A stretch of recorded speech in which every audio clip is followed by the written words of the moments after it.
Welcome to Beacon of Speech. I'm Fred Hunt. That's Ted Coley. Hi, Ted Coley. Hello. Hi, this is the new rushed version of Beacon of Speech. As a matter of fact, not only is it a rushed version, but it is the Rock and Roll Hall of Fame version of Beacon of Speech. Now, what's going on in Cleveland, Ohio today? Well, wasn't it last night? It was the Rock and Roll Hall of Fame induction ceremonies. And Cleveland.com, they were covering the red carpet.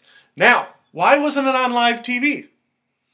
Don't they broadcast it later? Like, what is it, like pay-per-view or something? Yeah, what happens is they record it, and then they edit it. So it was not on anything. It was not on anything. It was last night, right? Last night. But they were streaming the red carpet. Like, hey, come watch the red carpet. I'm like, who gives a crap?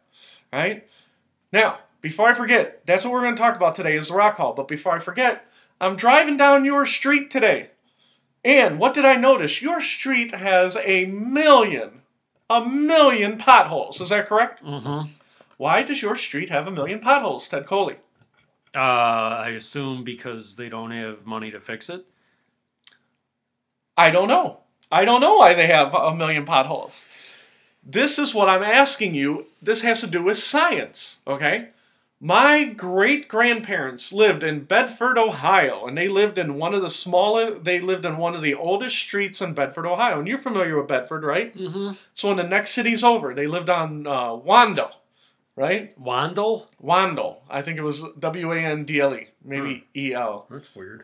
The point of the story is who lived there? What? Who was that who lived there? My great-grandparents, great-grandma and Grandpa Hunt, they lived in Bedford, okay? And I probably shouldn't have told the internet that now the Russians know my secret passwords, right? Okay, but great-grandma and grandpa lived on Wandle, and they lived on a red brick road. And I thought it was the coolest thing when I was a kid. This would be 40 years ago. We're driving down the road in Bedford. We're driving down the highway, which is cement and blacktop. We get to Wandle, and it's red bricks, okay? Those red bricks have probably been there since, what, 1910, 1912? Would you say that's probably fair? If it was in Bedford? Maybe. That's probably what they should do over here. Well, that's what I'm saying. So I'm going down your street. I hit a chuck hole, and I went straight down. Boom. Right? This deep. Fred, why don't you watch where you're going? Why don't you watch the chuck holes, Fred? And guess what was at the bottom of your pothole on McCracken? Brick. Red bricks. They never tore them out. Is your street full of potholes because they laid blacktop on top of red bricks? I would imagine. Well, I mean, that's not the only reason. I mean... Oh, no, don't get me wrong. You have an old street. You have one of the older streets in the suburbs of Cleveland, okay? But I thought once the bricks are there, you can't put blacktop on top. Don't you know how much work it is to take the bricks out? Do you know how much it costs to pick it up brick by brick? That's going to be your project at work. We're going to tear up the streets. We need you to tear up the street brick by brick. So I did not know that your street was a red brick road. I did not know that those were there. So my question to you is, when you lived here, it's always been blacktop, though. You did not live here when it was red bricks, did you? Correct. Okay. I want to make sure you're not as old as my great-grandparents, because we're going to have some problems. No, but there are still, like, is it your great-grandparents? Is that street still brick, or? It's still there, but I have not gone down to see if it's still brick or not, because my grandfather is 94, so his parents would have been 120, okay, which obviously they're not alive anymore. And so, again, going back 120 years, you know, they didn't buy the house when they were kids, but they still bought the house, you know, fairly young. So I don't know if it's still a red brick road or not. But I digress. I had to pick on you about the thing is, in my wonderful travels with my career, right. I do come across brick roads still. Oh, okay. Like in Canton. And some of them are pretty nice. Well, in downtown Canton, don't get me wrong, downtown Canton, they tore up their roads and put down the bricks. Like in downtown Canton, Because they're like, come to beautiful Canton. And I'm looking around, I'm like, red bricks ain't going to help crap. This is still a crap hole. Okay? But it is pretty cool, though. But it is cool and it is nice. And Canton is trying. Not all cities try. They're now, can I ask you a question? Yeah. I don't know how much you know about roads and everything. But what is the drawback to having brick? Oh, I think that once they deteriorate, like at my grandparents' road, they laid down the brick, right? And they laid down the brick, and then over the years, it settles into grooves. You know what I mean? So the road's not flat anymore. So now you have grooves where the cars drive, and then once the grooves get so deep, then, you know, if you go out of the grooves, you're going to get an accident. You see what I'm saying? And so I assume it's a safety hazard, but you could always tear up the bricks and put down more bricks. I remember going on my grandparents' road and it being just, and it was loud, like, you know, and I remember how uneven the road was. And if you got out of the grooves, it pulled your car. You see what I'm saying? And so I assume that's the drawback to brick. But, you know, say you're living in Syria and you have a brick road. Brick roads are perfectly good. You know what I mean? They don't have trial lawyers. You know, they got other things to worry about. As long as they keep going and the road is there, you know, they don't care. They don't care about paving over the bricks. Right? In, you know, pick any country you want, in Saudi Arabia and Egypt or whatever. They probably still got the same brick roads for 2,000 years. And they're like, just drive in the grooves. You know, in America, they're like, oh, that could cause an accident. And, you know, the lawyers are involved. So, yeah. But where I started from is, this is Rock and Roll Hall of Fame weekend. Yay!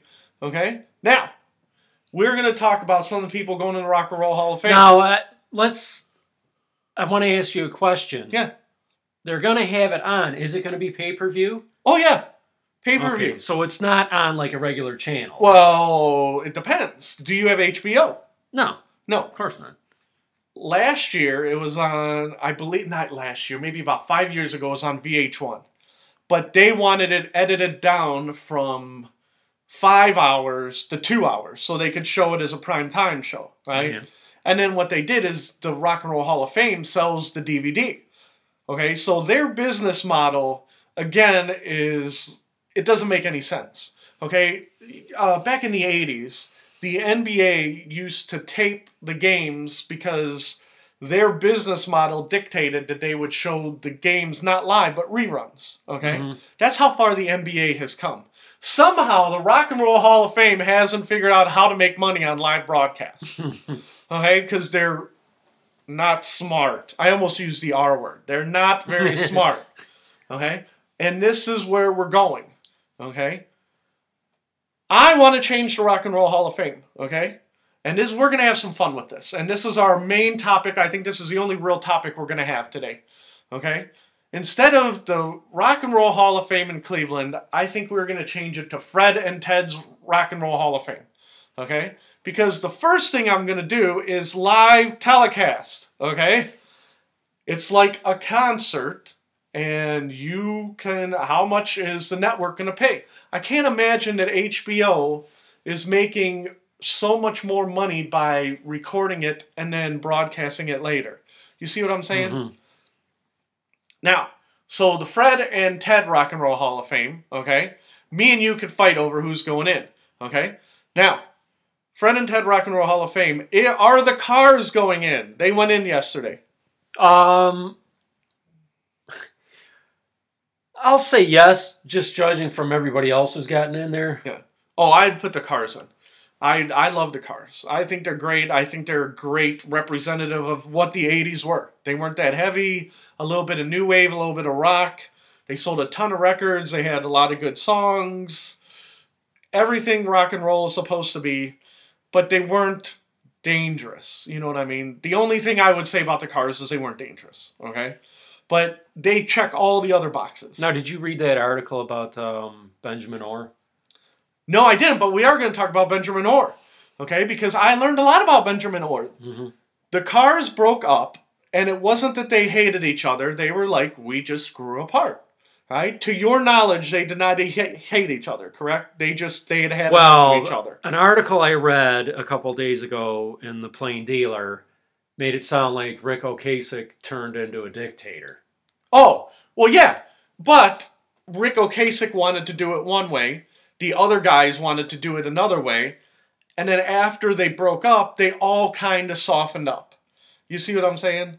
They all were like, you know what? We were young, blah, blah, blah. But you are right. They broke up because they had had enough of each other. And sometimes people just have enough of it. Okay? Benjamin Orr. Why is Benjamin Orr so special to Cleveland? Do you know? Because he's from Cleveland. He's from Cleveland. He went to Lakewood. He graduated from Valley Forge High School in Parma, which I did not know. And then he was in some band in Cleveland, and Rick Ocasek saw him in Cleveland and says, hey, you should join the Cars. Right? Rick Ocasek and Benjamin Orr were like the co-lead singers. Is that correct? They alternated songs depending on... And the thing is that I don't know if it's just me, but I always had a hard time telling them apart. Yeah. Were they pretty similar? Yeah, because I had the same problem. When I was a kid... Like, right now, there's some bands out there. Let me use Linkin Park, okay? For an example. Linkin Park, Chester Bennington, right? He did the loud screaming, right? The range guy. And then the other guy, I don't even know his name. He was the rapper of the group, right? And it's like, so they had co-singers, but one was the singer and one was the rapper. And then there's also metal bands out there who have co-lead singers. One's the singer, and one is the growler! Right? You know the Cookie Monster vocals, right? But to me, the Cars had two vocalists, but they were very similar. And they're like, oh, they weren't similar at all. Rick Ocasek sang like this. But no, they were similar unless you were a hardcore Doors. I said the Doors. Cars fan. It was hard to tell them apart. Car Doors. Car Doors, yeah. New band, the Car Doors. Okay? So, Benjamin Orr, they broke up. He went and did his solo thing. Rick Ocasek did his solo thing. The other guys, you know, they did their thing, right? But at the end of the day, they all said they were brothers. They didn't, like, write about how they wanted to murder each other. They just said, like you said, Rick Ocasek became a dictator. Even Rick Ocasek said, I became a control freak. I think he admits it. Okay? Some guys are like, I'm not a control freak. Oh! Okay? But Rick Ocasek they all seem like decent guys. We are talking, why did Benjamin Orr not go to the Rock Hall ceremonies yesterday? Because he's dead. Because he is dead. Okay? And we are going to come back to this. So the rest of the Cars showed up. They said, we miss Benjamin Orr. Right after the Cars broke up, he released a solo album, right? And then do you know what happened to Benjamin Orr? Right after the Cars broke up, Benjamin Orr released a solo album? He released a solo album, right? Do I know what happened to Benjamin Orr? What happened to Benjamin Orr? How come you do not hear about Benjamin Orr? Because I know he's dead, but when did he die? I was surprised because I do remember when he died, but reading that article, it was back in 2000. I didn't know it had been that long. Almost 20 years ago, he died of pancreatic cancer. Yeah. And so basically the Doors ended, he released a solo album, and then all of a sudden he's sick and dead. Okay? He is not that old, but he died, I think they said 45, so he would be younger than both of us are right now. Does that make you feel better? I think he was 53. 53? Yeah. Where did I read 45? Oh, maybe it was 45 when the Doors, or when the Cars... I keep calling them the Doors, when the Cars break up. See, that's why HBO needs to edit. Because they make mistakes and then they edit out when they call the Cars the Doors and the Doors the Cars. But, the point is, he was young. Okay? They're inducted in the Rock Hall. They all look like they're in their 60s right now. They didn't look bad. I saw a clip. Okay? And the Cars, they're not the Sex Pistols. They weren't screaming. They weren't breaking instruments. Okay? I saw a bootleg video of the ceremonies last night, and they were doing Life's the Same, Moving in Stereo. They're doing Moving in Stereo. Moving in Stereo is not a fast song. It's a slow song. Rick Ocasek singing, and the keyboardist is playing it just like it's, 1978. do do do do do do do do do do, right? And he's doing the keyboards, but he doesn't have to do it fast because it's not a fast song. They were able to do it, and again, the sound wasn't good because it was a bootleg, right? And that's the great thing about YouTube is I could watch it. Now, later on in the day, because of copyright infringement, that'll get yanked off the air, right, off of YouTube, okay? Because the rights are owned by HBO, and they don't want the bootleg out there, right? HBO would be like, damn, YouTube, why would they think they could broadcast it live and people could watch it? You see what I'm saying? But they looked good. They looked good and they sounded good. I wonder who was playing bass then. Do you know? They said who was playing bass. It was a guy from like a contemporary band. It was like Death Cab for Cutie or some band. Yeah. Decemberists. It wasn't somebody like back in the day. But we're going to get back to the Rock Hall. Okay? Oh, we're shaking. Are we cool? No, that's because I'm... Oh, okay. I'm sorry. So they have a contemporary artist playing bass. Okay, so we agree that we would put the Cars in. In the Fred and Ted Rock and Roll Hall of Fame, we're putting in the Cars. Next band up is Bon Jovi, and this is what we're going to talk about. You be putting Bon Jovi in the Rock and Roll Hall of Fame over my dead body. Okay, I'm going to be laying on the ground. I'll be like, don't put in Bon Jovi. Okay. Waiting for death is coming. I hate it. When I was a kid, I hated Bon Jovi. I hated the people who love Bon Jovi. At prom, I was angry at prom because our prom song was Bon Jovi. Everybody's like, we love Bon Jovi. I'm like, they suck. They're not real artists. They were like one of those corporate bands they used to talk about. You know what the guys in Bon Jovi remind me of? They're a bunch of douchebags. They're like the popular kids in high school that I hate. And that's the thing. All the popular kids in high school all love Bon Jovi. They're like, we love Bon Jovi. But they are those kids. Yeah. You know what I mean? Yes, because they are. Bon Jovi was the popular kids. And they sang the songs that the popular kids sang. And they're like, oh, living on a prayer, blah, blah, blah. It's like garbage. Okay? Pure garbage. Okay? So we both agree on no Bon Jovi. No Bon Jovi. But, now, do I hate people who like Bon Jovi? Well, of course I do. No, I just need to... No, now that I'm older, I understand that different people like different things, and I'm more tolerant. Okay? But I'm telling you, back in the day, when I'm listening to Anthrax... The people who listen to Bon Jovi is like, Anthrax is garbage. You shouldn't let... So I get to be intolerant to them because they were intolerant to me. So I don't want to hear it. In the Fred Rock and Roll Hall of Fame, when artistic vision matters, okay, Bon Jovi broke no rules. You know what Bon Jovi did? They sold vanilla ice cream to the masses is what Bon Jovi did. Okay? And they weren't Kiss. Kiss was dangerous. They're going to rape your daughters and breathe fire. Okay? Bon Jovi is Johnny Football Next Door quarterback. Okay? Yeah. You can put him in the Vanilla Music Hall of Fame. Don't put him in the Rock and Roll Hall of Fame. Okay? And you know what else makes me mad? Okay? And this is where we're going to go round and round. Okay? Who inducted Bon Jovi into the Rock and Roll Hall of Fame? Oh, wait a minute. I think I know this one. Oh, man. Who inducted... tell me, because I forgot. I did Howard Stern! Yeah, okay. Howard Stern starts off. You can watch his induction on the internet. This is getting worse and worse. Right. And he said, you can tell that this is a special occasion because they said that Howard Stern is a famous recluse. And he only comes out, on the third phase of the moon and stuff. And he says, one of the greatest artists of all time is Bon Jovi. And I'm like,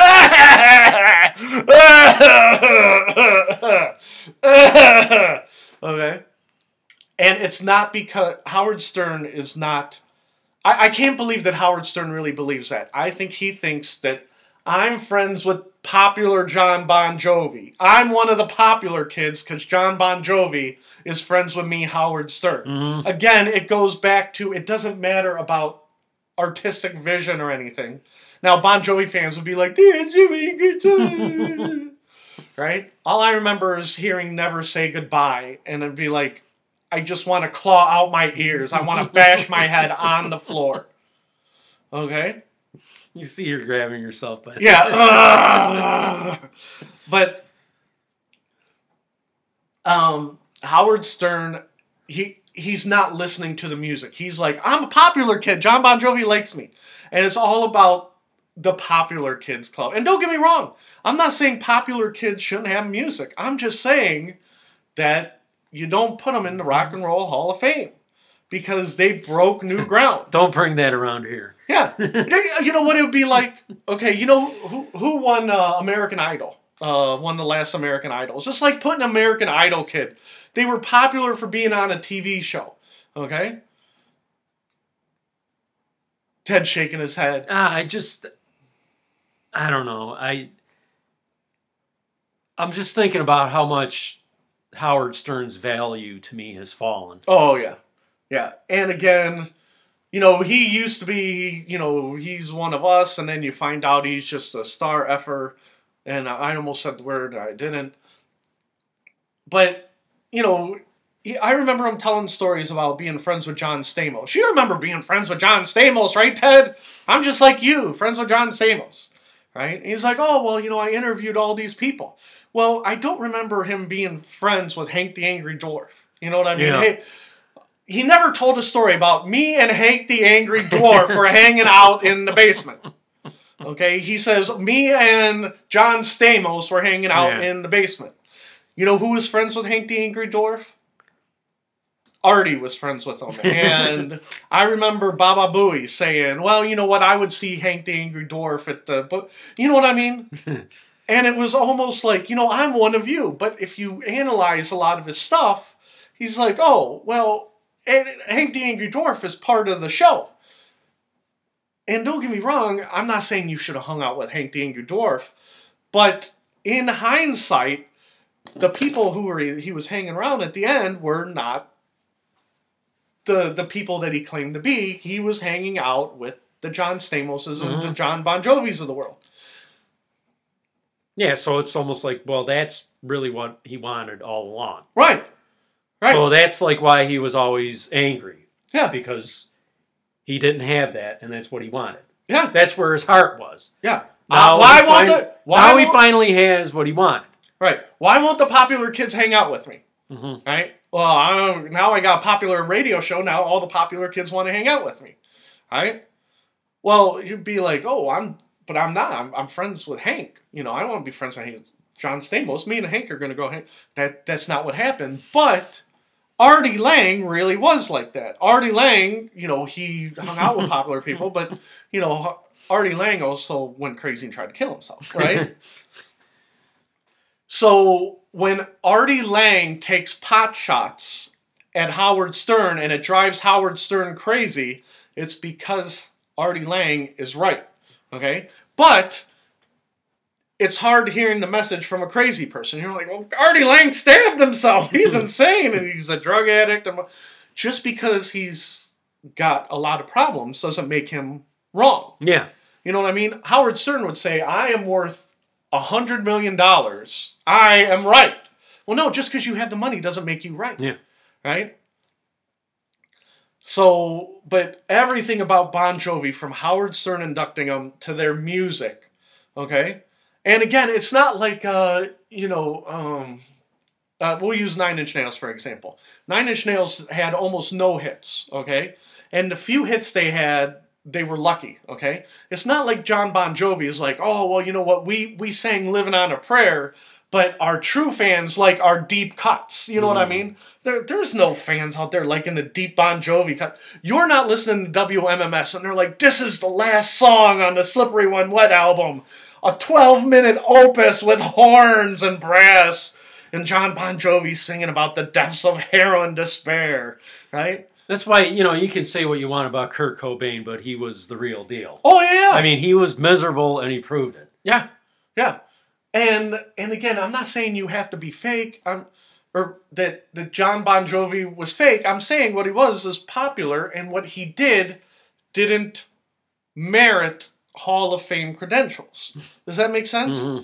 And I argue about this on Beacon of Speech all the time.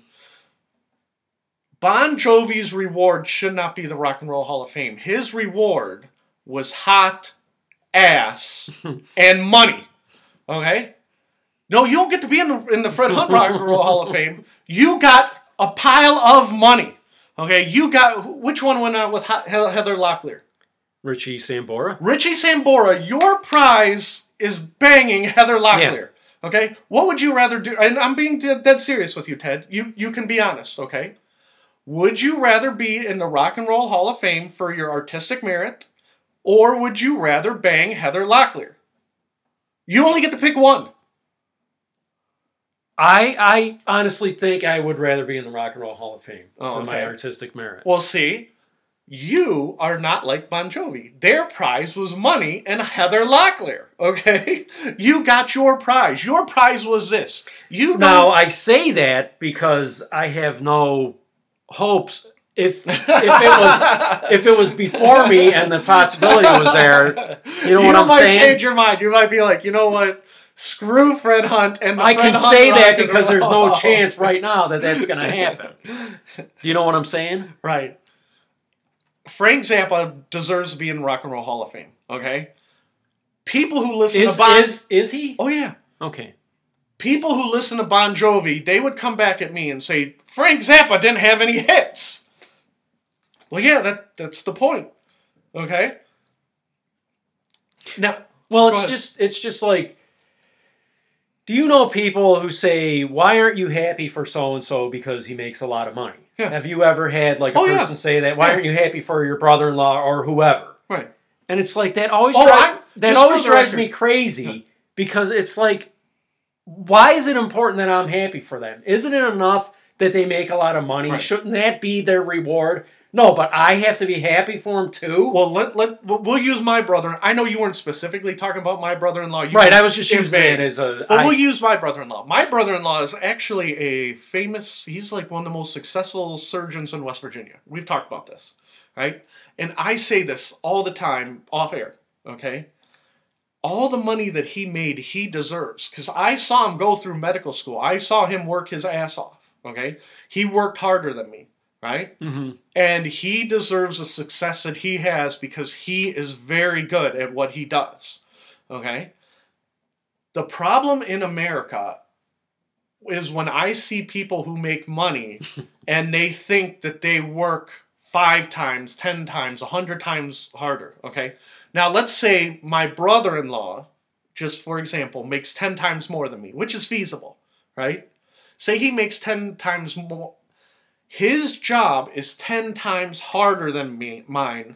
And when he went to school, he probably did work 10 times harder than me. Mm-hmm. Right? When it comes to being a doctor. Does that make sense? Yeah. Because I was in psychology. I was working on the side. I may have been working, but I was working harder, not smarter. You see what I'm saying? Mm-hmm. So he deserves the success and the money he makes. Okay? The problem I have is, and we'll use your work for an example, there are people who work at your job who make 2 to 3 times as much as you, who work less than you and worked less than you coming up. For some reason, they were lucky and they think that they work harder than you. You see what I'm saying? They are no smarter than you and they did not work harder than you to get where they're at. You see what I'm saying? Mm-hmm. And you're like, why can't you be happy for them? And you know why? Because A, they were lucky, and 2, they tricked their way to where they're at. They say Donald Trump is a billionaire, okay? I don't really like Donald Trump because I'm pretty sure he is one of those people who started with $1 million and turned it into $1 billion. Mm-hmm. A lot of people don't start with $1 million, right? Yeah. And I do not get the impression he is, say he's a billionaire. Is Trump a billionaire? Well, yeah. I mean, from what I do not get the impression that he is 1,000 times smarter than me and is 1,000 times works harder than me. Okay? In the middle of my day, I come home and I write for Beacon of Speech. I do my job in the morning. I do my job in the afternoon. In the middle of the day, I write for Beacon of Speech. In the evening, sometimes I'll do Beacon of Speech stuff, and my family says, you are a horrible dad, right? Because you're not paying attention. Do they really say that? No, even in the back of their heads, probably. Donald Trump, in the middle of his day, he's like, holy cow, I had to hear about stupid Egypt today. stupid Egypt and stupid Middle East and Israel and Lebanon, and I'm just going to play golf for 4 hours. Okay? Do you remember when you at your job you were able to go play golf in the middle of 4 hours? No. No. Okay, and people, well, the president only makes $200,000 a year. Well, everything is a scam. You know what I mean? And why can't you be happy for the rich? Some people who are rich, I am very happy for. Like I said, my brother-in-law, because I saw how hard he works, and I see how hard he still works now. Mm-hmm. Okay? My brother-in-law, if there's an emergency, sometimes he's on call. He's got to do emergency surgery, 3 a.m., do surgery. Right? Donald Trump, what do you think happens at 3 a.m. when they call Donald Trump? They say, Donald Trump, we have an emergency. I'm sleeping. That's not a real emergency. You call me about Cyprus? You only call me about the United States. Cyprus. So that's not listen. But isn't a lot of times isn't he tweeting at 3 a.m.? Oh yeah, yeah. Okay, so it's 7 a.m. when you know he's sleeping, right? So I don't get the impression that he is working.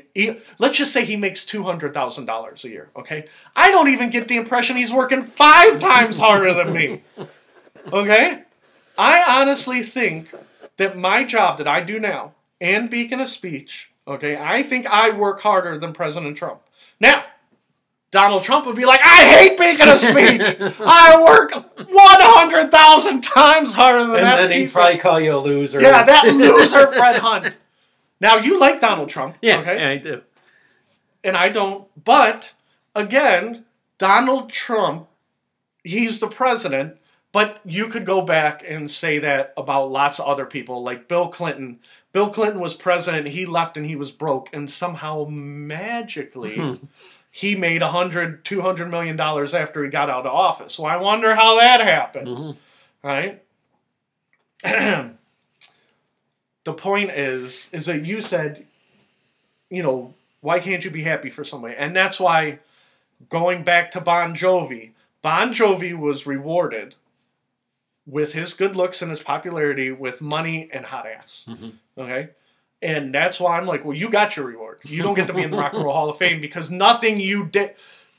Under no circumstances would I go back and put on a Bon Jovi album today and listen to it and be like, that is awesome. I'd be like, that sucks balls. Okay, and I go back to listen to albums to see if I'm like, I went back earlier this week and I listened to Kill 'Em All by Metallica. Are you familiar with the album Kill 'Em All? I've heard of them. Well, you're familiar with Metallica, but do you know why Kill 'Em All is so awesome? See, believe it or not, I was never a big Metallica fan, and it's not that I have anything against them. I just didn't listen to that. In 1983, they did the album Kill 'Em All, and it was like, what is this? It is like demons came from hell and set the earth on fire. Mm-hmm. Okay, and... Now, I had friends who really liked them. Oh, yeah. And so what I know about them is probably through them, right. Like driving around with them and they would have it on or, And so when I think of music that changed things, I think of Kill 'Em All. I think of Ride the Lightning, okay?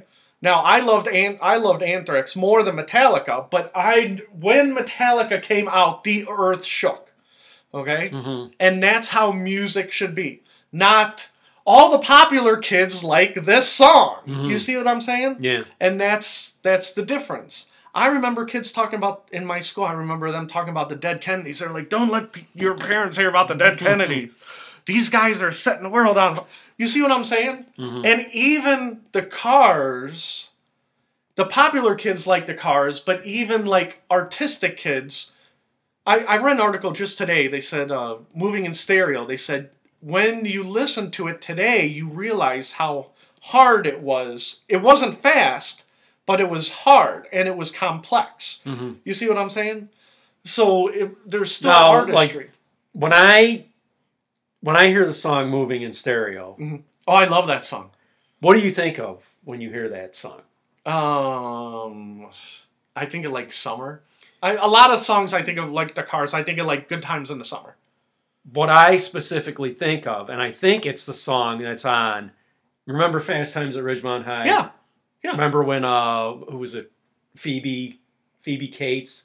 Oh, yeah, That's the song that I think that's playing. I think you're right. And I think that's what a lot of teenage boys think of, right? But, like, I think of, what's the song by the Cars? Summer. Dun, Yeah. dun, dun, dun, dun, dun, Yep. Right? So I always think of the Cars as like a summertime band. And I'm like, they are a good band. And they are, you know. Yeah, that song is Magic. Yeah. Okay, Magic. I'm sorry, I'm distracted. I didn't know if see, I shouldn't be distracted at your house. I should be focused. At my house, it's like, you know, the floodwaters are coming in and the dog's running and the cat's knocking at the computer screen. But yeah, I think of Magic and I think of like I said, with the Cars, I think of more good songs that I like than songs that like make me angry. Because they're so bad. I'm like, why is this song popular? Right? Another band, here, look. When I think of Bon Jovi, when I was in 9th grade, I think the most popular band in my school, okay, was Def Leppard. Okay? And I liked a few Def Leppard songs, but every album, Def Leppard became more and more popular. They sold more and more albums, and their sound got more and more vanilla. Right? And they got worse and worse with each album. And so when I think of Def Leppard, I think of a band who was rewarded in lots of groupies and lots of money. Right? Don't put them in the Rock and Roll Hall of Fame. Would you put Def Leppard in the Rock and Roll Hall of Fame? Def Leppard? Yeah. I would be more likely to put them in than Bon Jovi. Oh, I agree. Because the first couple of albums with Def Leppard, you could hear where they're coming from. But after, like I said, are they in way. there? I don't think they are. Now, if I go back and they're in there, then I stand corrected. The thing is that every year they argue who should be in there, who's not. Like, I read an article and they said 50 people who should be in the Rock and Roll Hall of Fame. And then somebody wrote, you forgot Todd Rundgren. I just assumed Todd Rundgren was in the Rock and Roll Hall of Fame. How is he not in the Rock and Roll Hall of Fame? He's not even in the top 50 people who should be in the Rock and Roll Hall of Fame. Now, is Foreigner in there? I don't think so. Do you think they should be in there? No. No. Foreigner's another band. They're popular and should not be in there. Okay? And like I said, popular bands are rewarded, you know. ABBA's in there. And I used to hate ABBA. Okay? My family would listen to ABBA and they're like, ABBA's. I'm like, ABBA, so how can they listen to ABBA, right? But there's, just because you're popular doesn't necessarily mean you're not artistic. Like Prince, okay? Prince, I don't think he cared if he sold 10 albums or 10 million albums. Would you agree? Yeah, I guess. And when I think of Prince, I don't think of Prince, you know, and Purple Rain. I think of Prince and Sign of the Times and not selling any albums and writing on his face, slave, okay? Because he was so insane. He's like, well, you know, you don't understand. I'm a slave to Warner Brothers. And it's like, what the hell is he talking about? Like, he's talking another magical, artistic language. And like I said, I didn't agree with Prince, okay? But I understood that Prince was a musician. You see what I'm saying? And even though he was popular, he was still about the music at the end of the day. And, you know, the Red Hot Chili Peppers are in, right? And I remember seeing them as a kid. They were horrible musicians, but they got better. But they were about the music and the drugs. But they were another band. If they didn't get popular, they probably would have blown apart because they weren't making any money, right? They started to make money, and I think they made enough money to be a band. You see what I'm saying? But it was about the music. They're like, oh, it's about the music. It's about the music, right? Now, Bon Jovi fans would be like, it's about the music. I'm like, oh, no. I don't know. No, there's like nothing about that I like. I mean, I don't like Bon Jovi, and then Howard Stern inducting them just makes it even worse. Yeah. But one of the things that, and this is where we need to go with this, okay, is who gets in the Rock Hall and who doesn't. What is artistry and what isn't. My definition is different than the guys at the Rock Hall. Your definition is different than mine. We went over this before, didn't we? Oh, yeah. But there's a reason we're going over it today, and this is where we're going. Are you listening? Mm-hmm. In Howard Stern's speech, he said that it's a cold day in hell that Bon Jovi got in because Jan Wenner, his personal crusade was to keep Bon Jovi out. Okay, Jan Wenner of Rolling Stone magazine. He was a music snob, and if you watch, what was it? I think it was Almost Famous. Jan Wenner would party with the real rock stars, and then he would send, who's the guy from Almost Famous? I forget his name, but he was the writer. Cameron Crowe? Yeah, Cameron Crowe, and he would send him to do the bands that he didn't like Led Zeppelin. And again, Led Zeppelin, I think, is awesome. They belong in the Rock and Roll Hall of Fame. Jan Wenner said, no, they don't belong in the Hall of Fame, and apparently the Rock Hall is voted on by industry insiders. Well, who's the industry insider? Wait a minute, Jan Wenner said who didn't belong in the Hall of Fame? No, when Led Zeppelin first came out, he did not think that they were Hall of Fame worthy. Like, even though there wasn't a Hall of Fame, he didn't think that Led Zeppelin was a good band, so he sent Cameron Crowe to go cover the crappy bands. Mm-hmm. Right? Now, I don't know Jan Wenner. Maybe his views changed. Like, my views changed since I was younger. And maybe he's, like, put in Led Zeppelin. But apparently, Jan Wenner wasn't at this induction ceremony when Bon Jovi's in, and usually he does introduce. You see what I'm saying? Mm-hmm. It goes back to politics and who's in and who's out. There's no criteria, right? They're like, oh, yeah, there's a criteria. Our guys vote. Well, who are your guys? Well, our guys who work at record labels. Well, who are the record labels going to like? Guys who sold a lot of albums. Well, now you're going to, well, who gets in are the guys who sold a lot of albums, not necessarily the guys who changed the world. You see what I'm saying? Is it me, or does it seem like there's just too many people in the Rock and Roll Hall of Fame? Oh, yeah. Well, me and my wife were just talking about this week. It's like everybody that Elvis touched, you're in the Rock and Roll Hall of Fame because you were a sideman. You played in the Colonel Parker sessions. You're in the Rock and Roll Hall of Fame, right? I mean, like baseball, basketball, and football, there's not that many. No. You know what I mean? The percentage of... It almost seems like anybody who's been, at some point, anybody who's been around long enough is going to be in there. Right. And that's the whole thing. Who do you put in? And which comes to our next band, Dire Straits. Right? No way in hell am I putting Dire Straits in the Rock and Roll Hall of Fame. Okay? They were a nice band. Okay? Like Huey Lewis and the News. Okay? But you don't put them in the Rock and Roll Hall of Fame. With a really good guitarist, though. Oh, yeah. But... Did you read the article about Dire Straits in the Rock and Roll Hall of Fame? No. They said, Dire Straits, we would like you to come to the Rock and Roll Hall of Fame. Everybody in Dire Straits said, we would love to come to the Rock and Roll Hall of Fame and come and play, and thank you for this honor. We loved our band, except for... Is it Mark Knopfler? Mark Knopfler said he had moved past... And it would be difficult... Move past what? He had moved past Dire Straits. And it would be difficult, and he couldn't get his head around performing with Dire Straits again. Okay, so not only he didn't show up to get his award... See, now that, more than anything, is rock and roll. Oh, yeah, yeah. It's like... They should put him in the Hall of Fame just for that. Yeah. Number one, your band should not even be there. They should just put him in there just for that. Yeah, yeah. The most rock and roll thing he ever did was don't put the rest of the band in rock and roll. Yeah. So he didn't want to come. He didn't even want to get his award, right? And it all goes back to there's so much politics with the Rock and Roll Hall of Fame. What you want to do is burn that one in Cleveland. Okay, burn it down. Don't really burn it down. I won't get sued.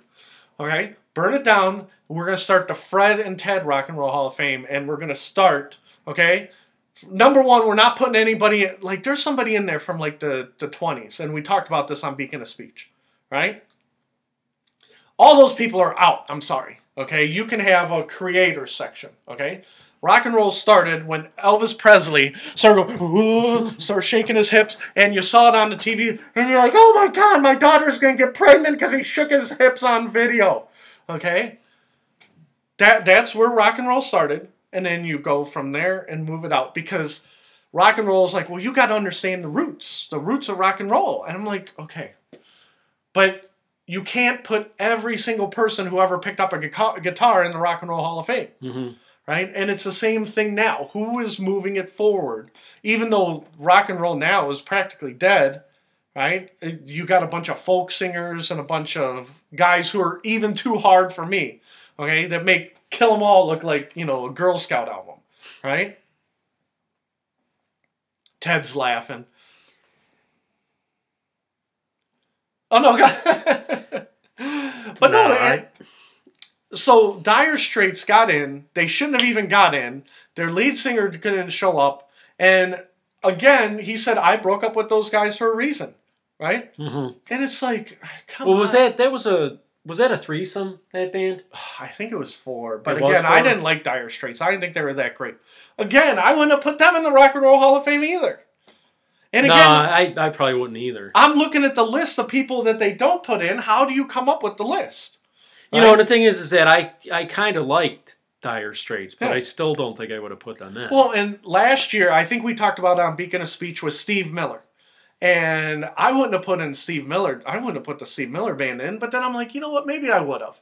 You know what I mean? And the more you think about it, you're like, well, what are the criteria? And if you put in this guy, you got to put in this guy. Yeah. And it's not like you can yank out ABBA, right? You can't say, ABBA, Fred Hunt convinced everybody that you suck. Okay? So we're pulling you out of the Rock and Roll Hall of Fame. You can't, once they're in, you can't yank them out. Just like OJ, right? The Football Hall of Fame in Canton, you know, people are like, you got to yank them out. And they're like, we don't have any mechanisms to yank them out. You can't yank out OJ. Right? So, again, it goes back to what are the criteria? What is music? You know, your rock and roll is going to be different than your rock hall is going to be different than my rock hall. And I'm telling you what, I brought up Trent Reznor. Trent Reznor's not in the Rock and Roll Hall of Fame, right? Mm-hmm. Young Fred would run up to Rock and Roll Hall of Fame and throw a brick through the window and say, hey, dumbasses, Trent Reznor was the biggest thing that existed in music in the 90s. And you'd be like, Kurt Cobain. I know, no. And there's going to be an article coming out on Beacon of Speech how Trent Reznor was more important to rock and roll in the 90s than Kurt Cobain was. Okay? Yeah. And now, you know, people are like, blasphemer! You know, that's why I named the movie that. Mm-hmm. Right? Just because the conventional wisdom is one thing doesn't mean you can't argue other things, because there is technically no right answer. Okay? 8 people might think it's Kurt Cobain, and then I say it's Trent Reznor. That doesn't mean I'm wrong. I probably am wrong, okay? But at the end of the day, it does not matter. You know, nobody died. You know what I mean? And it's fun to argue about things that don't matter, like music, okay? Now, in real life this week, and we're going to make this very short, okay? We brought up Donald Trump working 1,000 times harder than us, right? Mm-hmm. We bombed Syria. Should we have bombed Syria? I think so. Okay. I think, okay, and this is what I because think. what we hit was the chemical weapons. I don't believe that for 1 second. Okay. Well, you don't believe it, but you don't have proof. You don't believe that we hit the chemical weapons? Yes. This is what I believe. I believe that Assad dropped chemical weapons on the Syrians for like the 20th or 30th time. You believe that? I believe that. Okay. So you believe he has them, and you believe he used them. I believe he has them. I believe he used them. Okay. Right? Russia is going crazy saying there is no proof. Okay? All I can go back to is in the Iraq war, they said, we are going in because Saddam Hussein is gassing his own people, which he was. Right? After we bombed the crap of Iraq and we took over Iraq, what happened as soon as we went to Iraq? We could not find any chemical weapons. No. And they found out that we bombed the baby formula plant and we bombed, car part manufacturer. You see what I'm saying? Yeah. And now, there was a thing that said, the theory was that Saddam Hussein moved all those chemical weapons to, I think it was Syria. And that's possible.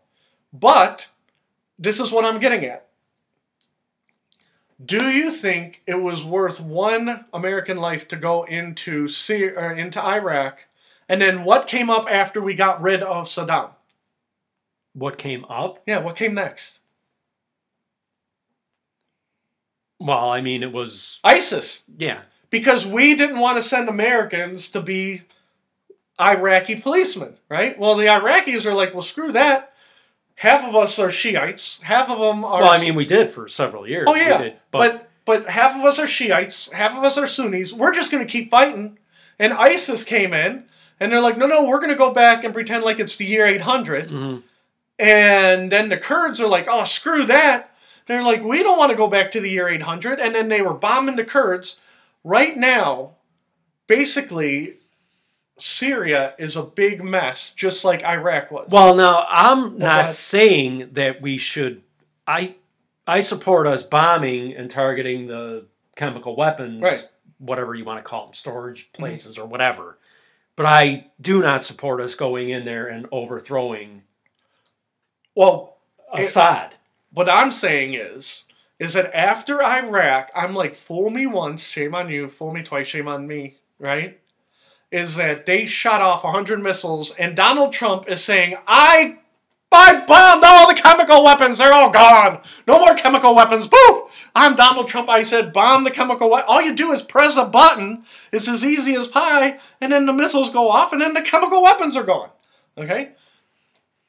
I don't believe for a second they got rid of the chemical weapons, okay? And you know why? Because... But you have to send a message, though. Okay. You know what I'm saying? Because there is an international law or whatever against using those. But this is my problem, okay? And this is where we're going to go.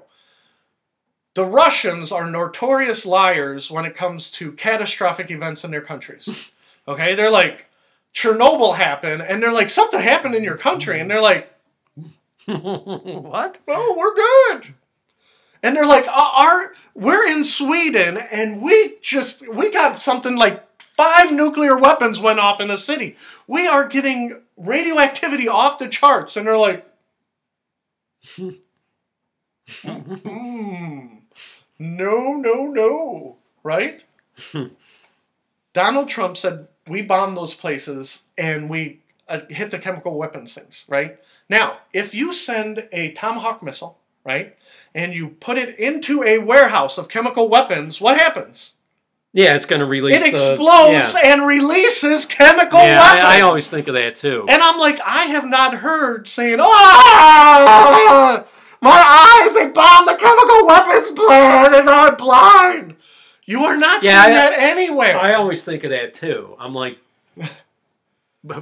I don't know. I remember me and you are going to talk about this because I mean, if you blow up a chemical weapons factory, then all that goes into the air, right?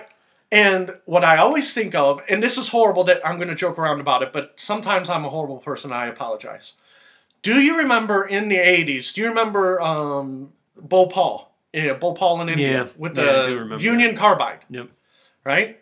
Union Carbide had for those who don't know, they had a giant chemical weapons thing, and one day one of the valves failed or there was an explosion or one of the pipes rusted out. And it was chemical weapons? Oh, no, it was like it was a chemical plant. Yeah, okay. Right?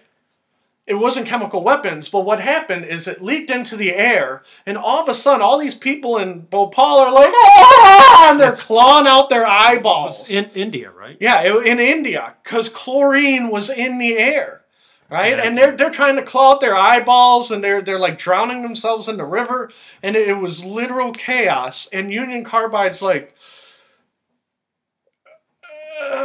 we don't think there was that many chemicals released. We're going to double check on that, but we don't know why these people are clawing their eyeballs out. Okay, you remember that? Yeah, I do remember that. And thousands of people died. And Union Carbide is like, well, yeah, they're dangerous chemicals. That's why we put the plant in India, right? And then they got so much bad publicity. That's why we put it where there's a billion people. Yeah, that's why we put it over there, because none of them have lawyers. None of those damn people in Bhopal have lawyers. I mean, it would make more sense if they put it somewhere where there were no people. Yeah. Instead, they put it where there's like the second highest amount of people. Yeah. So Union Carbide, and again, I don't remember what the accident was, but you're right. It wasn't a chemical weapons plant. It was just a chemical plant. Yeah. Right? So I misspoke before I saw. I'm sorry. See, that's what we'd have to edit that out in the post-production. But so anyhow, the chemical weapons plant out in India, right? All those people, I remember being on the news where they're like, Indians, you know, they're going crazy, and it's just like a small nuclear weapon went off, right? I never saw that in Iraq. And when we bomb their chemical weapons, right? And I don't see this in Syria. Let's say America... So you're saying that's the proof that they didn't hit a chemical weapons plant is that there's no... There's nobody like screaming like, ah! Yeah, so because I don't think Assad would put the chemical weapons plant in the middle of the desert. I don't think he cares. I don't think with a big sign that says chemical weapons. Yeah, and they're like... and an X on the roof. Exactly. I believe that we bombed 100 buildings, okay? And I believe 1 or 2 of them might have had, like, chemical weapons canisters. You see what I'm saying? So you see what my argument is but hey, we had right. to do something. We had to do something. Now, your argument is valid. If you're using chemical weapons, we're going to declare war on you. But you have to say, you know what? If you use chemical weapons, we don't care who you are. Okay, we don't care if you're Putin. We're going to come into Russia, we're going to invade your country, and we're going to blow up those weapons plants, right? And be like, maybe that shouldn't be a hard red line. You know, Trump is like, we need a hard red line. You know what? If China uses chemical weapons on Taiwan, we're going in. Oh, no, no, no, no, no, no. No, no, no, no, no. Yeah, so it all depends, like, who does it, too. Yeah. Like, if it's somebody we can handle. It's like picking a fight with somebody. It's like, you're not going to pick a fight with somebody who's going to kick your ass. Yeah, so you're like, we are going to lay down a red line. It's like, I don't know. And again, Donald Trump, if I got the impression that he was a student of history, okay, all weekend I've been working on a paper about the American Civil War and the Syrian Civil War on Beacon of Speech, okay? Comparing them? Yeah. Do you get the impression before Donald Trump hit that button to send the missiles into Syria that he spent the weekend researching Syrian history to make sure he was bombing the right people? No. No, that did not happen. I'm going to go out on a limb and risk getting sued by Donald Trump that he did not spend the weekend studying Syrian history. If I went up to Donald Trump today and say, name the 4 major groups when Obama said there's a red line and then they ignored it. Name the 4 groups. Well, there'd be ISIS, there'd be the Assad, the government, there'd be the rebels who are against Assad, and then there'd be ISIS, right? I would bet probably my life savings that Donald Trump couldn't name the 4 major groups. And that's not even everybody. You know, the Kurds, ISIS, the rebels, and the government. I don't think he can name all 4. And that's not even all the different factions. They're like, oh, well, the rebels are associated with Al-Qaeda. So even, yeah. So Russia is saying, why is America helping Al-Qaeda? And America is saying, well, we're helping Al-Qaeda because Assad is worse. It's like, oh my God. Yeah. It's like these guys, you know what? Those guys should be gassed and those guys should be gassed. And you know what? Screw them. Let them kill each other. Okay? And at some point, you're saying who's worse than who. Mm-hmm. And say you killed Assad. Okay, let's just say we kill Assad today. We blow up Assad because he used chemical weapons. You know, it's almost like over in that area in the Middle East, it's like anybody you have who basically keeps a country stable, you just have to let him go. Yeah. You know what I mean? It's like, yeah, he's a bad guy, but it's like you have to grade it on a curve. Yeah. You have the dictators in there because if you didn't have dictators, you would have ISIS. You would have ISIS in there, and they're like, we're going to have caliphates, and we're going to throw gay people off the roof, and we're going to stone adulterers. I mean, I'm not saying Assad is a good person because he's not, but in my opinion, he's better than having ISIS in there. Oh, yeah. But, just so you know, Trump did not, and I want to be very clear, Trump did not bomb ISIS. He bombed the Al-Qaeda rebels who were against Assad. ISIS, we sent in troops because the rebels and Assad said, we hate ISIS. But there's lawlessness out in the desert, and what are we going to do? Right? So there's... He did not bomb ISIS. He bombed the rebels when? This weekend, he did not bomb ISIS. He bombed... I'm sorry. I'm saying it backwards. Trump bombed Assad's chemical weapons. Assad was... And see, even I'm confused. Assad was dropping the chemical weapons on the Al-Qaeda rebels.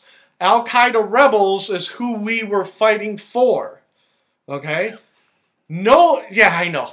And this is what's so confusing. See, this is why I could never, like, be in charge. Well, and that's the I whole can't thing. even follow anything. And that's the thing. We haven't even mentioned the Kurds, right? And we haven't even mentioned that we did not bomb ISIS. We bombed Assad, okay? Russia is saying, America, you cannot be on the side of Al-Qaeda.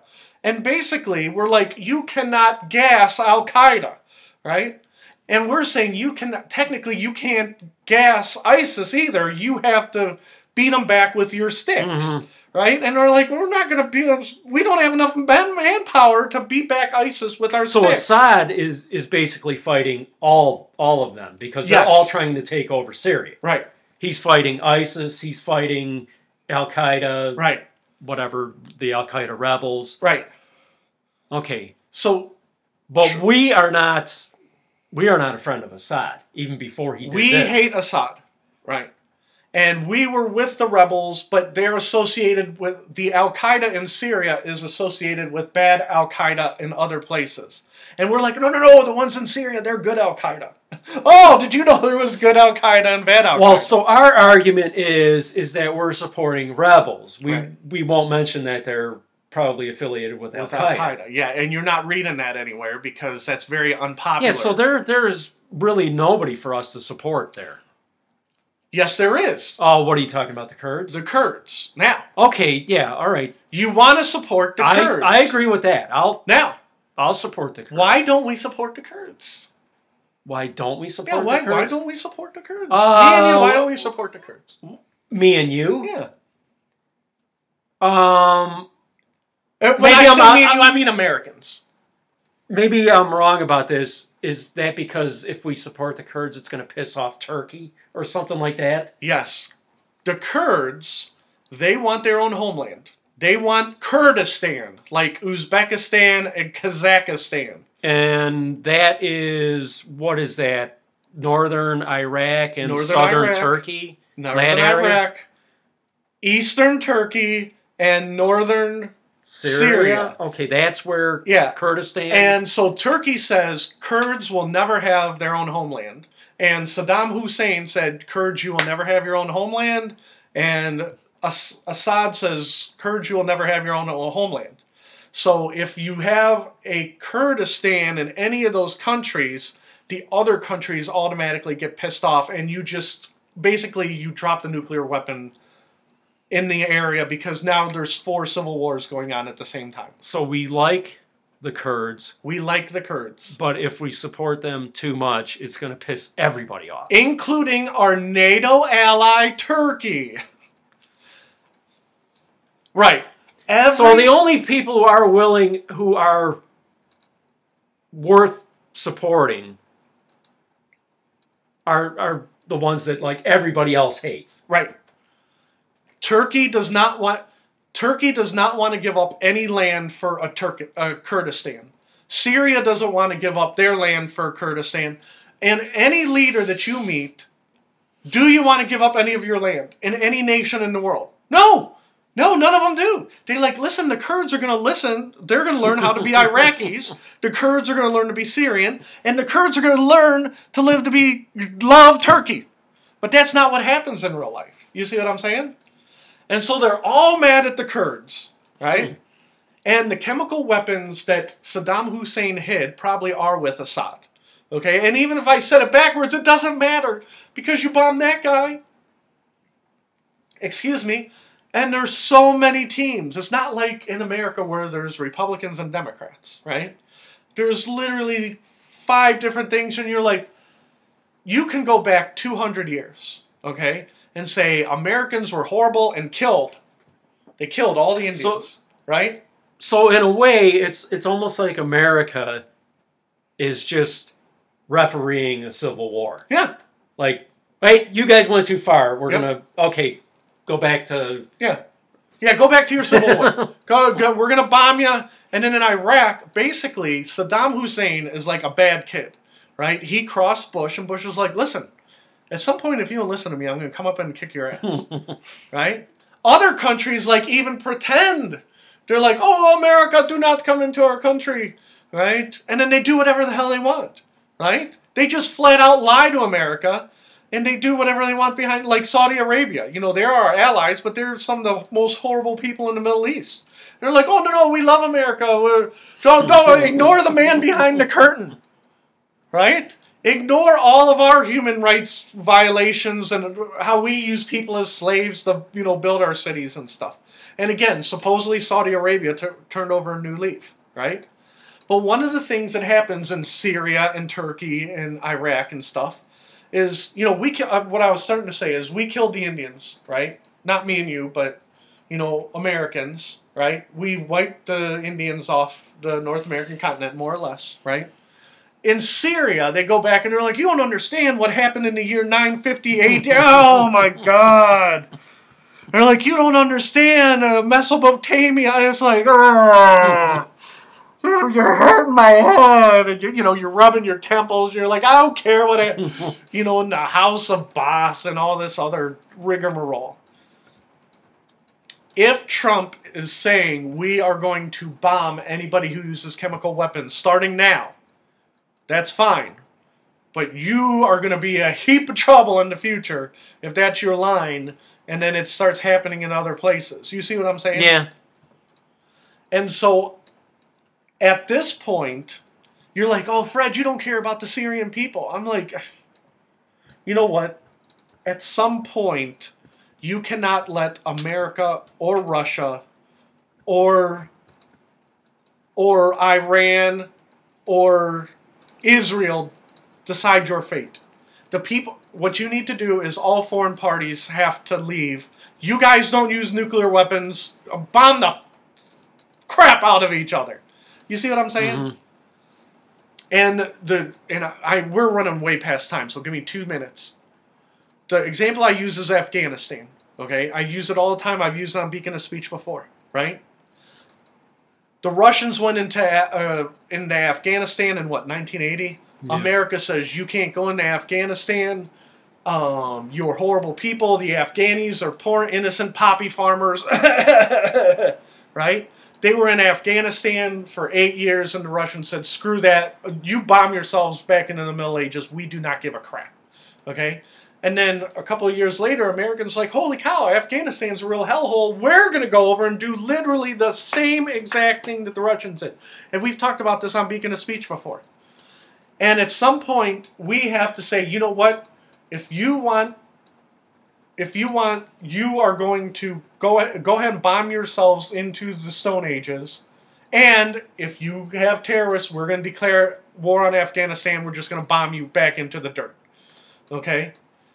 And that has to be like, as a leader of a nation, you have to make that decision and like have some sort of, not moral compass, because bombing people really isn't a moral compass. Right? But you have to have some philosophy behind your thing. And I've said this before in Beacon of Speech, you can't be in 177 countries in the world. You got to be in like 3 or 4. And pick your battles. And if you think that they're going to if a country attacks your ally, you're going to stand with your ally. You can't be allies with everybody. You know what I mean? Mm-hmm. Do you think that's far off? No. So see, I'm trying to push my libertarian views on you. Now, if you could yell louder than me, you'd be like, Fred, listen, Donald Trump is right. And I will listen to you because Donald Trump if I honestly thought that there were real chemical weapons and all that bombing solved everything, I would say yes, absolutely do it. I'm just saying I don't think that the problem is going away. No, I agree with that. I think that he threw another monkey wrench into the Syrian civil war. I don't think there's anything that you can do in that region that solves anything. Yeah, almost everything. Now there's a few minor things, like I think Egypt might be a win-win. You can have a win, or a lot of the countries in the Middle East are so messed up. It is a lose-lose. You pick a side, you're screwed. You pick the other side, you're screwed. You go to Somalia, you're screwed. You go to Ethiopia, you're screwed. You go, you see what I'm saying? You invade Iran, you're screwed. Yeah. And like I said, if Al-Qaeda came here and they took over Cuba, then you're going to have to clear out Cuba. You see what I'm saying? Yeah. Then you're going to have to send Cuba to clear out Al-Qaeda, or... So you would not, in response to Assad using chemical weapons, you wouldn't have done anything? This time, no, I would not have. Okay. No, now, I'm not trying to ridicule you. I'm just asking. The first time, before the Russians were on the ground, okay? Before the Russians were on the ground, I probably would have pressed the button. When was this? During the election cycle. I don't believe the Russians were on the ground. Was Trump president or was Obama? Obama was president. Okay. Obama was president, and the Russians were not on the ground. That was when Obama said, the red line. The red line. He didn't do it. And he didn't do anything. Okay. That's when I probably would have done anything. Obama probably was like me and read the whole thing and said, holy cow, they're all horrible. Right? He goes, if we bomb them, we're getting involved in their civil war. And then Trump says, oh, no, red line, we're going to bomb them. Right? I probably would have bombed them before Russia got there. What would have happened, and again, hypothetically, this is me thinking out loud, what would have happened if we press the button, right? We send the missile hits a patch of, a thunderstorm or something, goes out of control, lands in a Russian compound, we kill 100 Russians. World War III. Okay, we're screwed. Okay, no, I'm not messing around with any Russians on the ground. Okay, I'm not risking going to war with the Russians over Syria. You see what I'm saying? And I remember talking about this with Pakistan and India. Pakistan and India keep saying that it must have been about 10 years ago, they both got nuclear weapons. And they're like, oh, we hate Pakistan. No, we hate India. We'll drop the nuclear weapon. I'll be like, you guys can nuke each other till the cows come home. You are not sending any American troops to India or Pakistan, right? Because on paper, they're both our allies. Pakistan's a bunch of scumbags, and they're not really our allies, right? But that's another one. They're like, oh, well, have fun. We'll see you all in hell. You know what I mean? Moving in Stereo is our song of the day. Ted, we gotta go. I'm sorry to cut Beacon's speech short. Aren't you glad that I'm not the president? I don't know.